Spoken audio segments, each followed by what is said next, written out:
सब गोटा के प्रणाम। हम चिन्मय पाल सबके एक बात कह दै छी कि हमर घर में हमर नाम गन्नू गणेशा सेहो अइ। तऽ हमर पप्पा डॉक्टर शंकरदेव झा हमर जन्मदिन के अवसर पर हमरा लए गिफ्ट में एकटा बाल कविता सेहो लिख देलथि।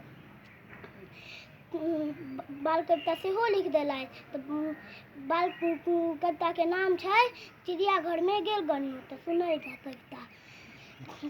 गन्नू साजे सुतल पलंग सपना देखलक रंग बिरंग। गन्नू साजे सुतल पलंग सपना देखलक रंग सुतले में गेल चिड़ियाघर तखने बैसल मेघ झरझर। सुतले में गेल चिड़ियाघर तखने बैसल मेघ झरझर।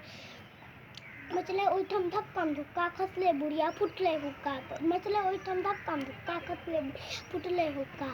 चिड़ियाघर खुज गेले चिड़ियाघर के गेट निकलल बालम फुलौने पेट। खुज गेले चिड़ियाघर के गेट निकलल बालम फुलौने पेट। माथ में टोपी देह में अंगा मुदा डार सा नीचा नंगा। माथ में टोपी देह में अंगा मुदा डार सा नीचा। पहिले गन्नू बहुत डरायल बाद में ओकर लग में। पहिले गन्नू बहुत डरायल बाद में ओकर लग में। मटिक्का बानर नाच देखेलक गन्नू थपड़ी खूब बजल। भेटले बानर के एक सेब गन्नू कहलक हमरो देब। भेटले बानर के एक सेब गन्नू कहलक हमरो। ता देखा क हो गेल बानर चिया क गन्नू नींद सजा। ता देखा क हो गेल बानर चिया क गन्नू नींद सजा। धन्यवाद।